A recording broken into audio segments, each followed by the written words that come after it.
Hello friends, welcome back to my YouTube channel science India के इस episode में मैं आपका स्वागत करना चाहता हूं। आज की वीडियो में हम बात करने वाले हैं रूस के नए मिसाइल परीक्षण के बारे में।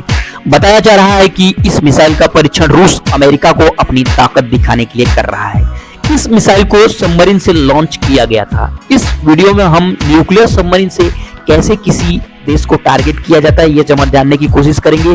जिस मिसाइल का परीक्षण किया गया, यह मिसाइल एक स्ट्रेटेजिक हमला करने के काम आती है, यानी कि यह लॉन्ग दूरी तक हमला करने में सक्षम है। इस मिसाइल को किसी भी देश पर परमाणु हमला किया जा सकता है, यानी कि इस मिसाइल से किसी भी देश पर परमाणु हमला किया जा सकता है। यह परमाणु हमला करने में बखूबी तरीके से सक्षम है। इनकी रेंज बहुत ही दूर तक होती है। इस तरह के मिसाइल में रॉकेट इंजन का इस्तेमाल किया जाता है, क्योंकि मिसाइल अर्थ के एटमॉस्फेयर के बाहर जाती है और इस तरह के मिसाइल में एक कह सकते हैं खास तरह का रॉकेट इंजन का इस्तेमाल किया जाता है, जिसमें कि कह सकते हैं ऑक्सीजन सिलेंडर साथ में होता है। यानी कि आप समझ सकते हैं कि जैसा रॉकेट इंजन का होता है, same as it is concept इसमें भी इस्तेमाल किया जाता है इस तरह की आईसीबीएम मिसाइल को डेवलप करने के लिए। आपकी जानकारी के लिए बता देना चाहता हूं कि जो मिसाइलें जेट इंजन का उपयोग किया जाता है, या कह सकते हैं रैम जेट हो गया या स्क्रैम जेट हो गया, कोई भी जेट इंजन का इस्तेमाल किया जाता है, तो वो मिसाइलें केवल एटमॉस्फेयर के अंदर ही फ्लाई कर सकती हैं। क्योंकि जेट इंजन को कह सकते हैं जेट इंजन को चलाने के लिए ऑक्सीजन की जरूरत पड़ती है, और ऑक्सीजन जो होता है एटमॉस्फेयर में ही अवेलेबल होता है। तो ये मिसाइलें जो होती हैं एटमॉस्फेयर के अंदर ही सर्वाइव कर सकती हैं। इसलिए आपने देखा होगा कि फाइटर जेट हो या प्लेन हो, एटमॉस्फेयर के अंदर ही हम लेके जा सकते हैं। रसिया ने अभी जो मिसाइल का परीक्षण किया उसका नाम है बुलावा। इस मिसाइल का परीक्षण पानी के अंदर से किया गया था, यानी कि इससे सबमरीन से लॉन्च किया गया था।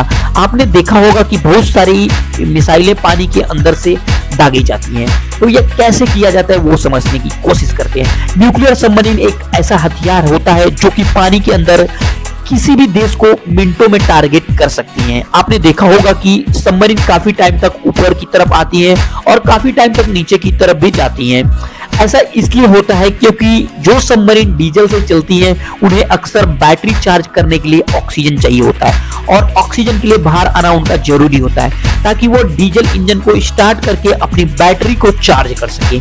लेकिन न्यूक्लियर सबमरीन में ऐसा नहीं होता है। न्यूक्लियर सबमरीन करीबन 90 डे तक पानी के अंदर रह सकती हैं। तो आइए जानते हैं सबमरीन के कुछ खासियतों के बारे में। सबमरीन के ऊपर एक रबर की कोटिंग की जाती है, जिससे कि वह वाइब्रेशन को कम कर सके। ऐसा इसलिए किया जाता है ताकि पानी के अंदर कोई वाइब्रेशन होगा तो कह सकते हैं कोई भी सोनार इन्हें आसानी से डिटेक्ट कर सकता है। आपने देखा होगा कि कुछ सबमरीन के आगे वाले हिस्से में मिसाइलों को लोड किया जाता है। दरअसल ये टॉर्पीडो मिसाइलें होती हैं, इससे कि आप किसी दूसरी सबमरीन के टारगेट कर सकते हैं, या आप किसी दूसरी सबमरीन को टारगेट कर सकते हैं, या आप किसी दूसरे युद्धपोत को आप पानी के अंदर ही अंदर मार सकते हैं। लेकिन आपने ऊपर की तरफ भी देखा होगा कि कुछ मिसाइलों को ऊपर की तरफ भी लोड किया जाता है, जो कि बैलिस्टिक मिसाइलों को रखा जाता है। जैसा कि आपने देखा होगा कि न्यूक्लियर सबमरीन का जो ऊपर वाला एरिया होता है उसमें बैलिस्टिक मिसाइलें होती हैं। जो सबमरीन के पास कह सकते हैं कि जो 10 जो सबमरीन होती है उसमें 8 से 10 आईसीबीएम मिसाइलें लोड होती हैं। आपने देखा होगा कि ये सबमरीन जो होती है इतनी खतरनाक होती है कि कह सकते हैं यह 10 किलोमीटर के रेडियस को पूरी तरीके से तबाह मचाने की क्षमता रखती हैं। इनमें कुल 8 से 10 बैलिस्टिक मिसाइलें होती हैं। इन मिसाइलों से इन्हें फायर किया जाता है।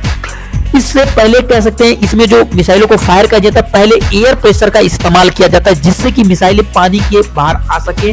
और जैसे ही मिसाइलें पानी के बाहर आती हैं वैसे ही इन मिसाइलों का इंजन स्टार्ट कर दिया जाता है, और यह स्टार्ट होने के बाद यह डायरेक्ट अंतरिक्ष की तरफ बढ़ती हैं। इन मिसाइलों को टारगेट सही कह सकते हैं लोकेशन का जो कह सकते हैं कोऑर्डिनेशन देना बहुत जरूरी है। तो इन मिसाइलों को कोऑर्डिनेट्स देने के लिए इस्तेमाल किया जाता है सैटेलाइट का। सैटेलाइट के जरिए ही यह कोऑर्डिनेट्स का इस्तेमाल किया जाता है और इन्हें टारगेट किया जाता है। लेकिन बैलिस्टिक मिसाइलों में 6 से 10 परमाणु हथियार ले जाने की क्षमता होती है, जो कि किसी भी देश को नष्ट नाबूद कर सकते हैं। अब आइए जानने की कोशिश करते हैं सबमरीन के कुछ फंडामेंटल बेसिक के बारे में। सबमरीन जिस प्रिंसिपल के ऊपर काम करती है उसे कहते हैं आर्किमिडीज का प्रिंसिपल। यानी कि आसान सी भाषा में कहा जाए तो जब भी हम किसी भी चीज को पानी के अंदर डुबाते हैं तो पानी पर एक फोर्स लगता है, जिसे बाउंस फोर्स कहते हैं।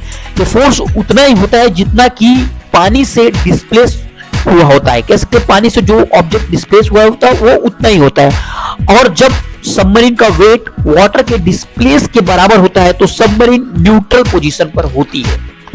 इससे आप कह सकते हैं, आसान सी भाषा में कहा जाए तो इसे आप ऐसे भी समझ सकते हैं कि जब सबमरीन को एयर के ऊपर फ्लोट होना होता है तो यह ऊपर की तरफ फ्लोट करना होता है तो इसके अंदर एयर भर दिया जाता है। जैसे इस सबमरीन के ब्लास्ट के अंदर कह सकते हैं बैलेस्ट के अंदर पानी भर दिया जाता है तो पानी भरने से वह धीरे धीरे नीचे की तरफ बढ़ना स्टार्ट कर देती है। तो ये हो गया सबमरीन अप एंड डाउन कैसे करती है। अब जानते हैं कि सबमरीन टर्न कैसे करती है। आपने देखा होगा कि सबमरीन के टेल वाले हिस्से पर कुछ इस तरह का शेप लगा होता है जिसे रूडर कहा जाता है। ऐसा ये रूडर का इस्तेमाल किया जाता है टर्न करने के लिए। आपने देखा होगा अक्सर मछलियों का पंख होता है कह सकते हैं वो रूडर शेप का ही होता है तो वो भी टर्न करने के लिए इसी चीज का इस्तेमाल करते हैं। हालांकि एरोप्लेन में भी रूडर का इस्तेमाल किया जाता है। कुछ ऐसा शेप होता है जो कि एरोप्लेन को कह सकते हैं कि टर्न लेने में मदद करता है। प्रोपेलर के बारे में आपको तो पता ही होगा, प्रोपेलर का काम होता है आगे और पीछे की तरफ सबमरीन को ढकेलना। सबमरीन में जो कह सकते हैं बेसिक फंडा है कह सकते हैं जो कि रास्ता दिखाने का काम करता है। इसके लिए मदद लिया जाता है सोनार टेक्नोलॉजी का। सोनार टेक्नोलॉजी कुछ इस तरह से काम करती है कि इसमें साउंड को भेजा जाता है और साउंड जब टकरा कर आता है तो उससे रिटर्न जो आता है तो उससे हम पता कर लेते हैं कि कोई ऑब्जेक्ट कितनी दूर पे है। फॉर एग्जाम्पल के तौर पे आप समझ ले, मान लो कि आप किसी अंधेरे कमरे में हैं और आपके पास एक बॉल दी गई हो। आप बॉल से कह सकते हैं बॉल को दीवार पे कहीं मारते हैं तो जैसे बॉल दीवार पर टकराती है उसके बाद आपके पास आती है तो आपको इस बात का अंदाजा लग जाता है कि दीवार आपसे कितनी दूरी पर है। इसी कॉन्सेप्ट का इस्तेमाल किया जाता है। ऐसे ही कुछ कॉन्सेप्ट का इस्तेमाल किया जाता है सोनार सिस्टम में। लेकिन सबमरीन में दो तरह के सोनार लगाए जाते हैं। एक होता है एक्टिव सोनार जो कि मैंने आपको बताया, दूसरा होता है पैसिव सोनार। पैसिव सोनार की बात कर लीजिए तो पैसिव सोनार जो होता है कह सकते हैं जो बाहर की वॉइस होती है उन्हें डिटेक्ट करने के लिए एक डिवाइस का इस्तेमाल किया जाता है जिसे हम पैसिव सोनार कहते हैं।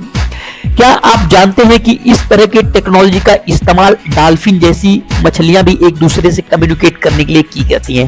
हालांकि इस टेक्नोलॉजी के अंदर कह सकते हैं और भी टेक्नोलॉजी है जो कि सोनार का इस्तेमाल कह सकते हैं सोनार की जगह इस टेक्नोलॉजी का भी इस्तेमाल किया जाता है। जैसे भी मैग्नेटिक टेक्नोलॉजी का भी आजकल इस्तेमाल किया जाता है जो कि ऑब्जेक्ट को डिटेक्ट करने के लिए इस्तेमाल किया जाता है। जैसा कि आपको पता ही होगा कि इंडिया सबमरीन बनाता है लेकिन उसका जो डिजाइन होता है, डिजाइन कॉन्सेप्ट होता है वो बाहर से खरीदता है, जर्मनी से हो गया या कह सकते हैं यूएस से खरीदता है या कह सकते हैं रसिया से खरीदता है।